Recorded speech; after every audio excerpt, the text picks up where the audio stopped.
আসসালামু আলাইকুম সুপ্রিয় চাকরি প্রত্যাশীবৃন্দ, নলেজ টেকনিক 360 ডিগ্রি চ্যানেলে সবাইকে স্বাগতম জানাচ্ছি।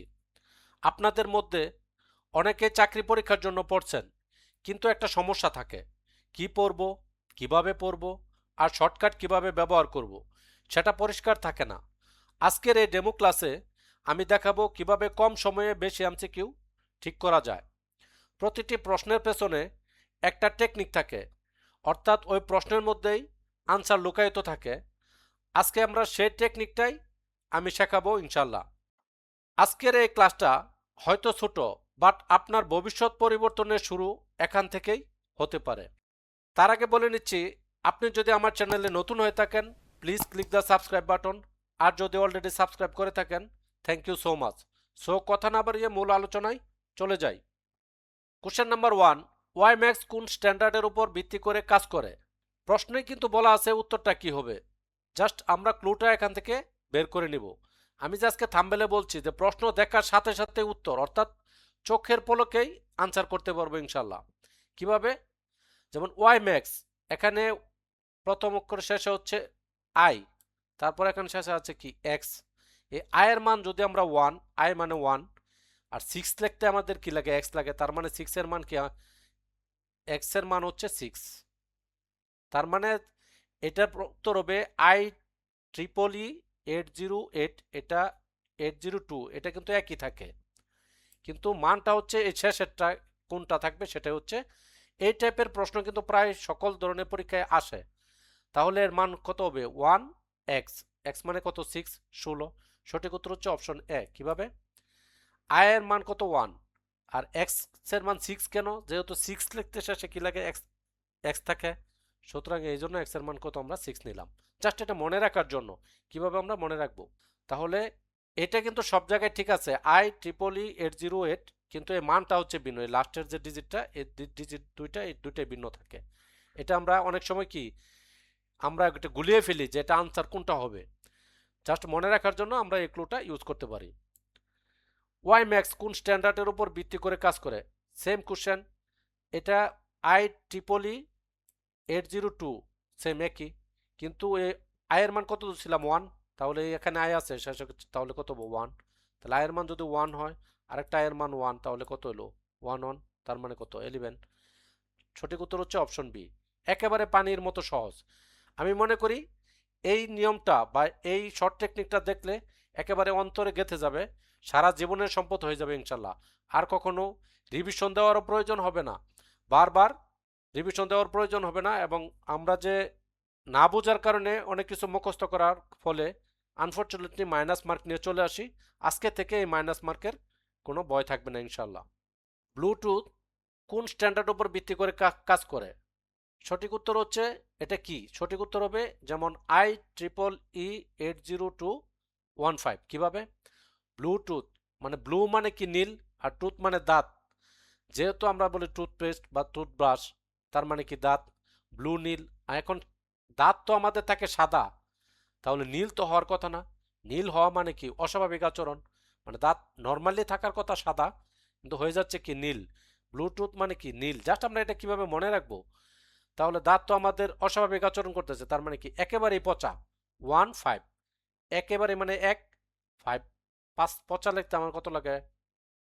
5 প, এই 5 লিখতে আমাদের লাগে কি? প। জাস্ট ক্লুটা আমরা কিভাবে মনে রাখবো, এই টেকনিকটাই হচ্ছে আমাদের। যেহেতু আমাদের প্রতিটি ক্লাস অসংখ্য টিপস এবং দুর্দান্ত টেকনিক সমৃদ্ধ, সুতরাং আপনারা চাইলে আমাদের এই যেমন এখন আমাদের ভর্তি চলতেছে, স্পেশাল ব্যাচ ভর্তি চলতেছে, 19তম শিক্ষক নিবন্ধন বিসিএস প্রাইমারি। ভর্তির জন্য অবশ্যই যোগাযোগ করবেন আমাদের দেওয়া এই হোয়াটসঅ্যাপ নাম্বারে। এটা আমাদের হোয়াটসঅ্যাপ নাম্বার, আপনারা কল করতে পারেন অথবা এসএমএস করতে পারেন। যেহেতু আমাদের প্রত্যেকটা ক্লাসই হচ্ছে অসংখ্য টিপস এবং দুর্দান্ত টেকনিক সমৃদ্ধ, আজকের ক্লাসটা দেখলে বুঝতে পারবেন। আমরা 15 তারিখ পর্যন্ত স্পেশাল একটা স্যারে ভর্তি চলতেছে। আপনারা অবশ্যই 15 তারিখের মধ্যে যদি এই স্পেশাল ছাড়টা নিতে চান, অবশ্যই এই 15 তারিখের মধ্যে আমাদের এই নাম্বারে কল অথবা এসএমএস করতে পারেন। আজকে দেখবো আমাদের ভিডিওটিতে আপনারা কি কি পাবেন, অর্থাৎ আপনারা এখানে ভর্তি হলে আপনারা কি সুযোগ সুবিধা পাবেন সেই বিষয়টা আমরা একটু নর্মাল আলোচনা করি। সেটা হচ্ছে প্রথমে হচ্ছে টাইম সেভ, অর্থাৎ কোনো বিষয় আয়ত্ত করতে যেখানে আমাদের 1 দিন 2 দিন 3 দিন বা 4 দিন সময় লেগে যায়, আমরা সেটা খুব অল্প সময়ে ইনশাল্লাহ আয়ত্ত করতে পারবো আমাদের এই টিপস এবং টেকনিকের মাধ্যমে। ক্লিয়ার অ্যান্ড সিম্পল টিপস, সেটা হচ্ছে অনেক জটিল বিষয়গুলো আমরা খুব সহজ সরল ভাষায় ইজি ওয়েতে আয়ত্ত করতে সক্ষম হব ইনশাল্লাহ। 3 নম্বর হচ্ছে রুলস অ্যান্ড টেকনিক, কিছু নিয়ম এবং কৌশল অবলম্বন করে আমাদের সময় এবং ব্রেনকে কাজে লাগিয়ে খুব দ্রুত সামনের দিকে কিভাবে অগ্রসর হতে পারবো সেই বিষয়টা আমরা এখানে পাবো ইনশাল্লাহ। এবার ম্যাথের কিছু শর্টকাট টেকনিক দেখব। যেমন 60 লিটার পরিমাণ মিশ্রণে কেরোসিন ও পেট্রোলের অনুপাত 7:3, ঠিক ওই মিশ্রণে কি পরিমাণ পেট্রোল মিশ্রিত করলে কেরোসিন ও পেট্রোলের অনুপাত 3:7 হবে। আমি একটা কথা বলে রাখি, যেমন 7:3 এবং 3:7 অর্থাৎ একই অনুপাত, কিন্তু মানে আগেরটা যা আছে উল্টাই দিবে, জাস্ট খালি উল্টাই দিবে। এরকম যদি থাকে সেম অনুপাতই কিন্তু জাস্ট উল্টানো অবস্থায় আছে, তাহলে আপনারা কি করবেন, ছোট সংখ্যা দিয়ে এটাকে ভাগ করবেন। যেমন আমি এখানে করে দিছি মিশ্রিত পেট্রোলের পরিমাণ 60-এর ছোট সংখ্যা দিয়ে ভাগ করলাম, ছোট সংখ্যা আছে কত 3, আর এটার যে বিয়োগফল মানে বড় সংখ্যা থেকে ছোটটা বাদ দিলে আমাদের যেটা রেজাল্ট হবে সেটাতে খালি জাস্ট গুণ করে দিব, শেষ। তাহলে এটাতে ভাগ করলে হয় 20 আর এটা বিয়োগ করলে হয় কত 4, 4 দুগুণে 8 আর হচ্ছে শূন্য, কত হলো 80। সঠিক উত্তর হচ্ছে অপশন বি। দুটি সংখ্যার অনুপাত 3:4 এবং লসাগু 180 হলে বড় সংখ্যাটি কত? তাহলে বড় সংখ্যাটি যেহেতু চাচ্ছে তার মানে ছোট সংখ্যা দিয়ে ভাগ করতে হবে। যে সংখ্যাটা দেওয়া থাকবে লসাগু, এটারে জাস্ট আমরা ছোট সংখ্যা দিয়ে ভাগ করলেই বড় সংখ্যাটি পাবো। আর যদি ছোট সংখ্যা চাই তাহলে বড় সংখ্যা দিয়ে ভাগ করব, যেই অনুপাতটা যেটা থাকবে সেটার মধ্যে যেটা বড় সেটা দিয়ে ভাগ করে দেবো। বিষয়টা ক্লিয়ার? তো বড় সংখ্যা যেহেতু চাইছে সেহেতু অনুপাতের ছোট সংখ্যা হচ্ছে 3, তাহলে 180-এর 3 দ্বারা ভাগ করলে যারা রেজাল্ট আসবে সেটাই হচ্ছে আমাদের আনসার। সঠিক উত্তর হচ্ছে 60। সঠিক উত্তর হচ্ছে অপশন বি। দুটি সংখ্যার গুণফল 120 হলে গসাগু 4 হলে লসাগু কত? তা আমরা জানি লসাগু ইন্টু গসাগু সমান সমান কি গুণফল, যেহেতু গুণফল 120 এবং গসাগু কত 4, তাহলে লসাগু হবে 4 দ্বারা এটা ভাগ করলে যারা রেজাল্ট আসবে তাই হচ্ছে আনসার। সঠিক উত্তর হচ্ছে অপশন কত, অপশন এ। কোনো স্কুলে 70% শিক্ষার্থী ইংরেজিতে এবং 80% শিক্ষার্থী বাংলায় পাশ করেছে, কিন্তু 10% শিক্ষার্থী উভয় বিষয়ে ফেল করেছে। যদি উভয় বিষয়ে 360 জন শিক্ষার্থী পাশ করে তবে ওই স্কুলে কতজন শিক্ষার্থী পরীক্ষা দিয়েছে? তাহলে পরীক্ষা দিয়েছে কতজন? যেহেতু কোনো স্কুলে 70% শিক্ষার্থী ইংরেজিতে এবং 80% শিক্ষার্থী বাংলায় পাশ করছে, তাহলে প্রথম বিষয় ফেল করছে কত 100 - 70 সমান সমান কত 30%। দ্বিতীয় বিষয় ফেল করছে 100 - 80 সমান সমান কত 20%। যেহেতু উভয় বিষয় ফেল করছে কত আবার 10%, তাহলে পরীক্ষার্থীর সংখ্যা মোট সংখ্যা কেমনে বাই করবো আমরা? মোট পরীক্ষার্থী হচ্ছে, জাস্ট এই সূত্রটা আমরা মনে রাখবেন তাহলেই অঙ্কটা ক্লিয়ার হয়ে যাবে। মোট পরীক্ষার্থী হচ্ছে উভয় বিষয়ে পাশকৃত ছাত্র সংখ্যা, প্রথম বিষয় ফেল প্লাস দ্বিতীয় বিষয় ফেল প্লাস উভয় বিষয় ফেল। তাহলে উভয় বিষয়ে পাশকৃত ছাত্র সংখ্যা ছিল 360 জন, প্রথম বিষয় ফেল করছে আমরা যে পার্সেন্টেজ হবে 30%, দ্বিতীয় বিষয় ফেল হলো 20% আর উভয় বিষয় ফেল হলো কত 10% ইন্টু 100 বা শেষ। এখন ক্যালকুলেশন করলে আমরা পাই কত 600 জন। সঠিক উত্তর হচ্ছে অপশন ডি। পিতা মাতা ও পুত্রের বয়সের গড় 37 বছর, তাহলে এটা 3 দা গুণ করবো যেহেতু এখানে 3 জন, তাহলে এবং পিতা ও পুত্রের বয়সের গড় কত 35 বছর, যেহেতু এটা কত এটা 2 দা গুণ করবো কারণ এখন কয়জন আছে পিতা এবং পুত্র। এই জাস্ট এই দুইটা এটাকে এই 3 দ্বারা 3 জনকে দ্বারা গুণ করব আর এটাকে 2 জন দ্বারা গুণ করে মাইনাস করে যে রেজাল্টটা হবে সেটা হচ্ছে সঠিক উত্তর। অপশন বি হচ্ছে সঠিক উত্তর। কোন ত্রিভুজের 3টি বাহুকে একইভাবে বর্ধিত করলে উৎপন্ন বহিস্থ কোণ 3টি সমষ্টি কত? তাহলে 180 ডিগ্রিতে 3 দ্বারা গুণ করলাম, যেহেতু বহিস্থ কোণ 3টি সমষ্টি হলো 180 ইন্টু 3 কত হলো 360 ডিগ্রি। কিভাবে? 180 থেকে 3 গুণ করলে হয় 540, তার থেকে 180 বাদ দিলাম আমরা কত 360। সঠিক উত্তর হলো অপশন সি। একটি বৃত্তের ব্যাসার্ধ শতকরা 50% বৃদ্ধি করলে বৃত্তের ক্ষেত্রফল কত বৃদ্ধি পাবে? তো ক্ষেত্রফল বৃদ্ধির একটা ফর্মুলা হচ্ছে 100 প্লাস বৃদ্ধির হার ডিভাইডেড বাই 10 ইকুয়াল টু কত স্কোয়ার। এটা আমরা কিভাবে করব? 100 প্লাস বৃদ্ধির হার আছে কত 50% দেওয়া আছে, তাহলে 100 প্লাস বৃদ্ধির হার দিবেন, নিচে 10 দ্বারা ভাগ করবেন, তারপর হোল স্কোয়ার করবেন, যা মাইনাস 100 যা রেজাল্ট আসবে তাই আসছে কত 125। এটা আমি ব্যাখ্যা বিশ্লেষণ যেহেতু আমি এখানে করে দিছি আপনারা এটা মিলাই দেখবেন। সঠিক উত্তর হচ্ছে অপশন ডি। আমি যে বলছি যে দেখা মাত্রই প্রশ্ন দেখা মাত্রই আনসার, এক কথায় চোখের পলকে আনসার কিভাবে দিবেন, আজকে সেই টেকনিকগুলোই আমরা এখানে আলোচনা করব। কল্লোল পত্রিকার সম্পাদক কে ছিলেন? দেখেন, কল্লোল একটা পত্রিকা, এই পত্রিকার সম্পাদক কে ছিলেন? চারটি সম্ভাব্য অপশন। অপশন এ হচ্ছে দীনেশ রঞ্জন দাস, অপশন বি হচ্ছে কাজী নজরুল ইসলাম, অপশন সি হচ্ছে রবীন্দ্রনাথ ঠাকুর, অপশন ডি হচ্ছে শরৎচন্দ্র চট্টোপাধ্যায়। আপনাদের কিন্তু এটা কিন্তু অনেক পরীক্ষায় আসছে, আমি এখানে যেগুলো আলোচনা করতেছি প্রায় কিন্তু সবগুলাই পরীক্ষাতে আসছে। তাহলে আমরা এটা কিভাবে বুঝবো? কল্লোল পত্রিকা সম্পাদক, পত্রিকা মানেই সে যে সম্পাদক সে হলো প্রতিদিন লিখে। তার মানে একটা পত্রিকা প্রথম আলো বলেন বা ডেইলি স্টার বলেন, আপনাদের বাসায় যে যায়, যে সম্পাদনা করেন, যে সম্পাদক যিনি এটা প্রকাশ করেন বা লেখেন, সে তার মাধ্যমে কিন্তু মানে দৈনন্দিনই লিখে, দিনে লেখে, মানে দিনেশ রঞ্জন মানে বিভিন্ন রঙের বেরঙের খবর লেখে। এখানে এক জাতীয় খবর কিন্তু থাকে না, বিভিন্ন রঙের খবরই লেখে, এই জন্য দীনেশ রঞ্জন দাস। দাস মানে কি, যেটা প্রতিদিনই হয়, মানে বলে না যে নিত্য নতুন, এটা অভ্যাস, দাস পরিণত হয়েছে, তার মানে কি রেগুলারলি আসতেছে। জাস্ট এটা আমরা কিভাবে মনে রাখবো? তাহলে কল্লোল পত্রিকার সম্পাদক কে ছিলেন? সঠিক উত্তর হলো অপশন এ, দীনেশ রঞ্জন দাস। একের কলিজায় গেঁথে যাবে ইনশাল্লাহ, আর কখনো ভুল হবে না। এই যে আমি যে বলছি টাইম সেভ, সময় বাঁচবে, কিভাবে বাঁচবে? আপনি যদি এইভাবে পড়াটাকে আয়ত্ত করতে পারেন তাহলে কিন্তু আপনার সময়টা বাঁচবে এবং আপনি ফুল কনফিডেন্স নিয়ে আনসার করে আসতে পারবেন ইনশাল্লাহ। পরীক্ষার হলে যদি যেমন মোবাইলের চার্জ যদি 10% থাকে তাহলে তাকে বেশিক্ষণ সেটা কিন্তু চালানো যায় না। আপনার ব্রেনে যদি আপনি ফুল লোড করে নিয়ে যেতে পারেন একেবারে খুব সংক্ষিপ্তভাবে, এক কথায় আমাদের প্রত্যেকটা ক্লাস খুবই অসংখ্য টিপস এবং দুর্দান্ত টেকনিক সমৃদ্ধ। এরকম টেকনিক দেওয়া যে টেকনিকগুলোর মাধ্যমে আপনি আপনার ব্রেনের মধ্যে ফুল লোড করে নিয়ে যেতে পারবেন, কোনো সমস্যা হবে না। পরীক্ষার হলে যাবেন রিল্যাক্সে, আনসার করে আসবেন ইনশাল্লাহ। সূর্য দিগল বাড়ি উপন্যাসের রচয়িতাকে? দেখেন, সূর্য দিগল বাড়ি উপন্যাসের রচয়িতাকে? এখানে চারটি অপশন আছে, সম্ভাব্য অপশন: সৈয়দ ওয়ালিউল্লাহ, আবু ইসাক, শওকত ওসমান, জহির রায়হান। সঠিক উত্তর হচ্ছে অপশন বি, আবু ইসাক। কিভাবে মনে রাখবো? সূর্য পূর্ব দিকে উঠে পশ্চিম দিকে সে অস্ত যায়, তার মানে সারা দিন থাকে। আমরা যেমন বলি না যে কাজ শেষে আমরা বাড়ি নেই, সূর্য সারাদিনই করে তারপর পশ্চিম দিকে কি অস্ত চলে যায়। আসলে এটা জাস্ট মনে রাখার টেকনিক। আবার কিন্তু সে কি আসে পূর্ব দিকে উঠে, মানে সূর্য যে দিগল বাড়ি, দিগল মানে দীর্ঘক্ষণ থেকে বাড়ি নাই কই পশ্চিম দিকে, যেহেতু এটা ধরেন পশ্চিম দিক, এটা হচ্ছে পূর্ব দিক, তাহলে এখানে সূর্যটা উঠে, ওঠার পরে সে দীর্ঘক্ষণ সময় আলো দিয়ে আবার পশ্চিম দিকে কি অস্ত যায়, মানে নিমজ্জিত হয়। তার মানে কি আবার সে আবার কি এখানে আবার আসে, তার মানে আবু, আমরা বলি না যে আবার আসবো, আবু ইসাক। জাস্ট আমরা এইভাবে মনে রাখতে পারি, আবু ইসাক। আবার আমি মনে রাখি কিভাবে? যেমন আমি আমার একটু কথা বলি।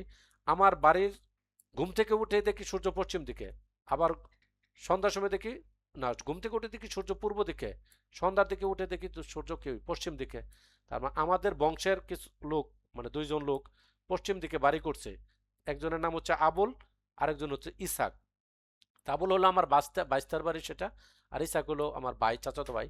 তাহলে আবু ইসাক মানে আবুলদের বাড়ি, আর ইসাক মানে তাদের বাড়ি তো পশ্চিমে, তাহলে আবু ইসাক। এটা আমার কখনো ভুল হবে না ইনশাল্লাহ, বা কখনোই ভুল হবে না, এটা আমি ওভাবে গেঁথে নিছি। সূর্য দিগল বাড়ি উপন্যাসের রচয়িতা হলো আবু ইসাক। আমরা জাস্ট এভাবে মনে রাখবো, যেহেতু আমাদের বাড়ির পশ্চিমে আছে আবুল গর বাড়ি আর হচ্ছে ইসাক ভাইদের বাড়ি, সুতরাং আবু ইসাক আমরা এভাবে মনে রাখতে পারি। বাংলা বর্ণমালার পূর্ণমাত্রা, অর্ধমাত্রা ও মাত্রাহীন সংখ্যার বর্ণের সংখ্যা যথাক্রম কি? আচ্ছা, এটা আমরা কিভাবে মনে রাখবো? এটা আমরা মনে রাখবো হচ্ছে 32, 8, 10। কিভাবে? পূর্ণমাত্রা, যেমন আমাদের দাঁত আছে 32টা, 32টা ধরেই কিন্তু আমাদের লেগে আছে, দাঁত পরিপূর্ণভাবে লেগে আছে, তাহলে পূর্ণমাত্রা হলো 32টা। দাঁত 32টায় কিন্তু লেগে আছে, মানে পূর্ণ মাত্রায় সম্পূর্ণ দাঁত যা আছে সেটা একটা মাত্রা নিয়েই আছে। ধরেন এভাবে মাত্রা, এখানে আমাদের দাঁত আছে, এটা হচ্ছে মারি, তাহলে পূর্ণমাত্রা হয়ে আছে। অর্ধমাত্রা, অর্ধমাত্রা কয়টা? 8টা। কিভাবে মনে রাখবো? অর্ধেক হয়ে আছে, মানে আটছে কিন্তু কোনো রকমে আটটে আছে আর কি, কয় না যে কোনো রকমে আটকে আছে, তাহলে অর্ধমাত্রা মানে মাত্রা আছে ঠিকই, অর্ধেকটা আছে, তার মানে অর্ধমাত্রা। আর মাত্রাহীন কয়টা? 10টা। কিভাবে মনে রাখবো? একটাও নাই, কয় না তোরা একটাও এখনো ছিলি না, মানে একটারও কোনো কিছু কি নাই উপরে, এরকম মাত্রা নাই। যেমন হ, হ কিন্তু এইভাবে আছে কিন্তু এর কিন্তু কোনো মাত্রা নাই। তাহলে এটা আমরা কিভাবে মনে রাখবো? 32, 8, 10। জাস্ট এভাবে আমরা মনে রাখবো যে 32টা দাঁতে আমাদের লেগে আছে, আটকে আছে। আর আটকে আছে, কিছু কিছু আটকে আছে আর কিছু ওইভাবে ঝুলে অবস্থায় আছে, এটা হলো 8। আর 10 হলো মানে কিছুই নাই, তার মানে 1 10, একটারও কোনো কিছু নাই। এভাবে আমরা এভাবে মনে রাখতে পারি। সঠিক উত্তর হচ্ছে অপশন এ। দুটি সমবর্ণের একটির পরিবর্তনকে কি বলে? এটা হচ্ছে বিষমীভবন। এটা খুব ইজি। শীষ ধ্বনি কোনটি? শীষ ধ্বনি হচ্ছে অপশন এ, তালব্য দন্তাস এবং মূর্ধন্য ষ। সাধু ও চলিত রীতিতে অভিন্ন রূপে ব্যবহৃত হয়। সাধু এবং চলিত রীতিতে অভিন্ন রূপে ব্যবহৃত হয় অব্যয় পদ, যেমন এবং, সুতরাং। এগুলো কিন্তু চেঞ্জ হয় না, এগুলো সাধু রীতিতে যা, চলিত রীতিতেও তাই। সুতরাং অব্যয় পদ হচ্ছে সঠিক উত্তর। ডক্টর মোহাম্মদ শহীদুল্লাহর মতে বাংলা ভাষার উৎপত্তি কোন প্রাকৃত স্তর থেকে? গৌরীয় প্রকৃতি প্রাকৃত স্তর থেকে। কিভাবে মনে রাখবো? ডক্টর মোহাম্মদ শহীদুল্লাহ, আমরা শহীদ, শহীদ হওয়া কিন্তু একটা গৌরবের বিষয়, মানে অর্জিত বিষয়। কারণ হচ্ছে শহীদরা আমরা সবসময় কি করি? স্মরণ রাখি। যারা মুক্তিযুদ্ধের সময় শহীদ হয়েছে, ভাষা আন্দোলনের সময় শহীদ হয়েছে, তাদের নাম কিন্তু ইতিহাসে লেখা আছে। তাদেরকে আমরা, তার এটা অর্জন করা কিন্তু গৌরবের বিষয়। তাহলে যেহেতু ডক্টর মোহাম্মদ শহীদুল্লাহ, এখানে শহীদ কথাটা উল্লেখ আছে, জাস্ট আমরা কিভাবে মনে রাখবো? তাহলে গৌরীয় প্রকৃতি মানে একটা গৌরব অর্জন করছে, এটা জাস্ট আমরা এভাবে মনে রাখার টেকনিকটা বলে দিলাম। এক কথায় উত্তর কি হবে সেটা কিন্তু প্রশ্নে বলা আছে, জাস্ট সে ক্লুটা আমরা বের করে দিব। Choose the correct English translation of fan দিয়ে ভাত খায় গল্প করে দই। এটা কিন্তু প্রায় পরীক্ষাতেই আসে। ফ্যান দিয়ে ভাত খায় গল্প করে দই, এটা আমরা কিভাবে মনে রাখবো? ভাত খায় কিন্তু ফ্যান দিয়ে, কিন্তু গল্প করে কিসের? দই, একটু বড়াই করে। এটা সঠিক উত্তর হচ্ছে option D, big boast small roast. Big boast মানে কি? বোস্ট অর্থ হচ্ছে ছড়ানো বা গর্ব করে বলা, ঠিক আছে? যেহেতু গল্প করে দই, গল্পটা করে বেশি, সুতরাং বিগ বোস্ট স্মল রোস্ট। মেয়েটি হাসতে হাসতে ঘরে ঢুকলো, বাক্যটি সঠিক ইংরেজি অনুবাদ কি? এই যে হাসতে হাসতে, আমরা জানি যে কন্টিনিউয়াস টেন্সে তে থাকে, যেমন করতেছি বা খাইতেছি, তেছি থাকো, তাহলে সেটাই হচ্ছে কন্টিনিউয়াস, এরকম আমরা মনে করব না। কিন্তু এক্ষেত্রে তে মানে কন্টিনিউয়াস, মানে হাসতে হাসতে, মানে দ্বিতীয় যদি এরকম থাকে হাসতে হাসতে, কাঁদতে কাঁদতে, নাচতে নাচতে, এটা শেষে শেষে আইনজি যুক্ত ওয়ার্ড থাকবে, যেটা সেটাই হচ্ছে সাধারণত সঠিক উত্তর। যেমন এখানে আছে the girl enter the room লাফিং, তাহলে সঠিক উত্তর হচ্ছে অপশন এ। জাস্ট এটা আমরা মনে রাখবো কিভাবে, এটা আমি বলে দিলাম। হি ওয়াজ টেকেন টু টাস্ক, এর অনুবাদ কোনটা? এটা হচ্ছে তিরস্কার করা অর্থে। আমরা একটা জিনিস মনে রাখবো, তিরস্কার মানে 3, তিরস্কার মানে হচ্ছে 3, যেহেতু তিরস্কারের সাথে তিনের একটা কি আছে? মিল আছে। কিন্তু কিসের 3? 3টা টি। তিরস্কার মানে 3টা টি, আবার তিরস্কার মানেই 3। জাস্ট এটা আমরা এভাবে মনে রাখবো। তিরস্কার মানে 3টা টি, কিসের 3? 3টা টি, তিতে 3, টিতে আবার তিরস্কার। বিষয়টা ক্লিয়ার? যেমন হি ওয়াজ টেকেন টু টাস্ক, এখানে 3টা টি আছে, এটি আবার এটি আবার এটি। আমি তো বললাম তিরস্কার মানে 3টা টি, 3টা টি। জাস্ট এটা আমরা এভাবে মনে রাখবো, তাকে তিরস্কার করা হয়েছিল। He run fast lest he dash miss the train, এখানে কি বসবে? অবশ্যই শুট বসবে। সঠিক উত্তর হচ্ছে অপশন বি। কিভাবে? লেস্ট, এটারে আমরা লাস্ট ধরি। যে কোনো কিছুর লাস্ট মানে, লাস্ট মানে কি? শেষ মানে শুরু, কোনো কিছু শেষ, তারপরে আবার কি আমি কি করব? শুরু করব।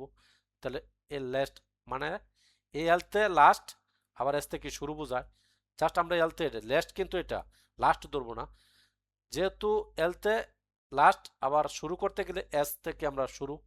জাস্ট এটা আমরা জাস্ট মনে রাখবো, লাস্ট শুট। লাস্ট থাকলে আমরা কি বসাবো? শুট বসাবো। It is high time we dash the matter, এটা আমরা কিভাবে মনে রাখবো? ইট ইজ হাই টাইম বা time, it is high time বা ইট ইজ টাইম। এর মানে হচ্ছে কোনো কিছু আগেই করার, আমাদের উপযুক্ত আগেই করার দরকার ছিল, বাট এটা এখনই করার কি উপযুক্ত সময়। অর্থাৎ কাজটা আমার, যেমন ধরেন আপনারা যেমন এখন এনটিআরসি এর প্রতিষ্ঠান এর শিক্ষকতার জন্য প্রস্তুতি নিচ্ছেন, তাহলে এই প্রস্তুতিটা কিন্তু আমাদের আরো আগে নেওয়ারই দরকার ছিল। এখনো আপনারা শুরু করেন নাই, বাট এখন আপনারা শুরু করবেন। এখনই শুরু করার কিন্তু উপযুক্ত সময়, কারণ সার্কুলার হলে কিন্তু আপনার বেশি দিন সময় পাবেন না। তাহলে এটা আপনাদের আরো আগে উচিত ছিল, এখনো করেন নাই, কিন্তু এখনই উপযুক্ত সময়, না হলে আপনার কি হবে? একটা সমস্যা হয়ে যাবে। যেমন ধরেন পরীক্ষার্থী আগে এসএসসি পরীক্ষার আগে প্রিপারেশন নেওয়া দরকার ছিল। এখন যেহেতু অল্প সময় এসএসসি পরীক্ষা আসছে সামনে, খুব অল্প সময় আছে, কিন্তু এখনও যদি সে প্রিপারেশন প্রস্তুতি না নেয় তাহলে তার কি হয়ে যাবে, ক্ষতি হয়ে যাবে, বা একটা সে সমস্যার সম্মুখীন হবে। যাতে সেটা না হয় এটার দ্বারা এটাই বোঝায়, ইট ইজ টাইম অথবা ইট ইজ হাই টাইম। তাহলে এখানে বসবে কি, ডিসকাসড, পাস্ট ফর্ম, যেহেতু এটা অতীতে আপনার কি করা দরকার ছিল, জাস্ট এভাবে আপনি মনে রাখবেন। It is time, it is high time বলতে কোনো কিছু করার এখনই উপযুক্ত সময় বোঝায়। যেহেতু অতীতে দরকার ছিল, করেন নাই, কিন্তু এখন অবশ্যই শুরু করা উচিত, না হলে আপনি প্রবলেমে হয়ে যাবেন। এই জন্য এটা মনে রাখবেন যে এটার পরে পাস্ট ফর্ম বসে, ডিসকাসড। একটা কথা বলে রাখি, জব এক্সাম মানে শুধু পড়া না, স্মার্ট প্রস্তুতি। মনে রাখবেন একটা সঠিক সিদ্ধান্ত আপনার জীবন বদলে দিতে পারে। আপনারা আজকে যদি সঠিক সিদ্ধান্ত না নেন তাহলে কিন্তু আপনি একটা সমস্যার সম্মুখীন হতে পারেন। ঠিক আছে। এখন দেখেন বাংলাদেশের জাতীয় পতাকার দৈর্ঘ্য প্রস্থের অনুপাত কোনটি? দেখেন পতাকা, আমি যে বলছি প্রশ্নে কিন্তু উত্তর বলা আছে, জাস্ট আপনার ক্লুটা বের করে নিব। পতাকা, দেন পতে হইলো কত, 5, ততে হইলো 3, 5 3, সঠিক উত্তর হচ্ছে অপশন বি। এটা কিন্তু আবার ইও থাকতে পারে, যেমন 5 দুগুণে কত, 10, ইস্টু অনুপাতটা থাকবে 3 দুগুণে কত, 6, 10:6। এটা যদি থাকে তাহলে সঠিক উত্তর হবে এটা। জাস্ট আমরা এটা মনে রাখবো, পতে 5, ততে হইলো কত, 3, 5 লিখতে প লাগে, 3 লিখতেও আমাদের কি লাগে, ত লাগে। সুতরাং এর মান হচ্ছে 5 আর 3, 5:3। বাংলাদেশের কৃষিতে দুয়েল কি? আমরা ছোট সময় দেখছি আমার বাপ চাচারা যখন মানে গম চাষ করতো, তখন গম যখন বপন করতো তখন ওটাতে আমরা যায় পাহারা দিতাম যাতে পশু পাখি না লেগে আপাতত কিছুদিন না খায়। তার মানে উন্নত জাতের কি গমের নাম, সঠিক উত্তর হচ্ছে উন্নত জাতের গমের নাম, যাতে দুয়েল পাখি বা অন্য কোনো পাখি না খায়। সুতরাং বাংলাদেশের কৃষিতে দুয়েল হলো উন্নত জাতের গমের নাম। বাংলাদেশের মুক্তিযুদ্ধের সময় তারামন বিবি কত নম্বর সেক্টরে ছিলেন? সঠিক উত্তর হচ্ছে অপশন ডি। খুব সহজ, তারামন বিবি আসলে কি, আমরা অনেক পড়ি বাট কিভাবে পড়ি, বা গুছিয়ে পড়ি না, বা পড়ার মতো করে পড়ি না। জাস্ট এখানে প্রশ্নে কিন্তু বলা আছে যে উত্তরটা কি, তারামন বিবি। বাংলাদেশে 11টা সেক্টর ছিল, 11টা সেক্টর ছিল, দেখেন তারামন বিবি, এই বিবি একই অক্ষর কয়বার আছে, দুইবার আছে। তেন একই সংখ্যা কয়বার আছে, দুইবার আছে। সুতরাং তারামন বিবি কত নম্বর, 11 নম্বর সেক্টরে। এটা জীবনেও আর কখনো ভুল হবে না। এক কত প্রিয় ভাই বোন আমার, অন্তরে গেঁথে যাবে আর সারা জীবনের সম্পদ হয়ে যাবে ইনশাল্লাহ। আপনাকে বারবার রিভিশন দেওয়ার প্রয়োজন হবে না, এভাবেই আপনার সময়টা বাঁচবে। তাহলে তারামন বিবি দেখেন, 1 থেকে 11টা সেক্টর ছিল বাংলাদেশে যুদ্ধের সময়। কয়টা সেক্টর ছিল, 11টা। 1 থেকে 11 পর্যন্ত আর কিন্তু কোনো সংখ্যায় দুইবার লেখা লাগে না, একমাত্র 11ই কিন্তু দুইবার লেখা লাগে। এখানে বিবিও কিন্তু দুইবার, বিবি একই অক্ষর দুইবার, এখানে একই অক্ষর দুইবার, আর তো নাই, দিব কই থেকে। সুতরাং 11ই হচ্ছে, যেমন 2 2 যদি থাকে 22 হবে না, কারণ কি 22টা তো আমাদের বাংলাদেশে 11টা সেক্টর ছিল, 22টা তো সেক্টর ছিল না। সুতরাং সঠিক উত্তর হলো অপশন ডি। বাংলাদেশে মুক্তিযুদ্ধের সময় তারামন বিবি কত নম্বর সেক্টর ছিল, 11 নম্বর সেক্টর ছিল। বাংলাদেশে মুক্তিযুদ্ধকালে কয়টি সেক্টরে ভাগ করা হয়? মুক্তিযুদ্ধকালে বাংলাদেশকে 11টি সেক্টরে ভাগ করা হয়। এটা আমরা কিভাবে মনে রাখবো? আচ্ছা 11টার বেশি হলো না কেন, কথার কথা, এটা কিভাবে মনে রাখবো? এক এক করে সকলকে, মানে মুক্তিযুদ্ধ মানে যুদ্ধ, যুদ্ধ মানে কি এক এক করে সবাই মেরে ফেলা, তাদের একটা টার্গেট থাকে। এই জন্য 11টা সেক্টর ছিল। আর সাব সেক্টর বা উপসেক্টর ছিল 64টা। মনে রাখবেন 64টা ডিস্ট্রিক্ট বাংলাদেশে, 64টা সাব সেক্টরও ছিল। জাস্ট এভাবে আমরা মনে রাখতে পারি। এবার আসি, বিশ্ব পরিবেশ দিবস কবে পালন করা হয়? বিশ্ব পরিবেশ পথে আমি তো বলছি যে প্রশ্নই কিন্তু উত্তর দেওয়া আছে। পরিবেশ দিবস কি দিবস, পরিবেশ দিবস, পথে হলো 5, আর পরিবেশ এটা হলো 5ই জুন। সঠিক উত্তর হচ্ছে অপশন এ। কিভাবে মনে রাখবো, পথে পরিবেশ আমরা মনে রাখবো বিশ্ব পরিবেশ, পথে 5, আর পরিবেশ মানে কয় না যে এই অঞ্চলটা খুবই ভালো, বা এই অঞ্চলটা অনেক পরিষ্কার, দেখতে সুন্দর দেখা যায়। অঞ্চল মানে জুন মানে কি অঞ্চল, আমরা বলি না যে জুন মানে অঞ্চল। তাহলে অবশ্যই কি 5ই জুন। পথে 5, পরিবেশ যেহেতু এই জন্য 5, আর পরিবেশ মানে জুন মানে অঞ্চল এলাকা সারা, এই জন্যই 5ই জুন হচ্ছে কি বিশ্ব পরিবেশ দিবস। বিশ্ব ক্যান্সার দিবস কবে পালিত হয়? বিশ্ব ক্যান্সার দিবস, ক্যান্সার হলে কিন্তু মানুষ বাঁচে না, মানে মারা যায়, এক কথায় না ফেরার দেশে চলে যায়। ক্যান্সার দিবস, ক্যান্সার, এই সার মানে কত, 4, সার মানে 4, সারের সাথে 4-এর একটা মিল আছে। সার মানে কত? 4। ক্যান্সার মানে 4। ফেব্রুয়ারি, এখন প্রশ্ন হলো জুন, ফেব্রুয়ারি, মার্চ, কেন? আমরা কিভাবে মনে রাখবো? 4ই ফেব্রুয়ারি। যেহেতু ক্যান্সার হলে সাধারণত মানুষ মারা যায়, অর্থাৎ না ফেরার দেশে চলে যায়, তাহলে এই জন্যই কিন্তু ফেব্রুয়ারি, না ফেরার দেশে, এই জন্যই ফেব্রুয়ারি বিশ্ব ক্যান্সার দিবস। জাস্ট এটা আমরা কিভাবে মনে রাখতে পারি? একেবারে কলেজায় গেঁথে যাব, সারা জীবনের সম্পদ হয়ে যাবে ইনশাল্লাহ। আর কখনো জীবনে কখনো ভুল হবে না। দেখা মাত্রই চোখের বলে ক্যান্সার করতে পারবেন। বিশ্ব ক্যান্সার দিবস। ক্যান্সার মানে আপনি মনে করবেন যে সেটা না ফেরার দেশে চলে গেছে, মানে এক সময় না এক সময় সে মারা যাবে খুব দ্রুতই। তাহলে 4ই ফেব্রুয়ারি। ক্যান্সার মানে সার মানে 4, আর না ফেরার দেশে চলে গেছে তার মানে ফেব্রুয়ারি, ওখান থেকে হলো ফেব্রুয়ারি। সংকর ধাতু পিতলের উপাদান। সংকর ধাতু পিতলের উপাদান কি? তামা ও টিন, তামা ও দস্তা, তামা ও নিকেল, তামা ও সীসা। কিভাবে মনে রাখবো? কিসের ধাতু? সংকর ধাতু পিতলের উপাদান। দেখেন প্রশ্নতেই উত্তর লুকায়িত আছে। এ ধাতু, ততে হইলো তামা, ধতে হইলো কি? দস্তা। ততে তামা, এ ততে হইলো মানে উল্টাভাবে যান। ততে তামা, দতে, এই বড় দনা নিয়ে আপনি ছোট দই নেন, দতে দস্তা। সঠিক উত্তর হচ্ছে কি? Option B.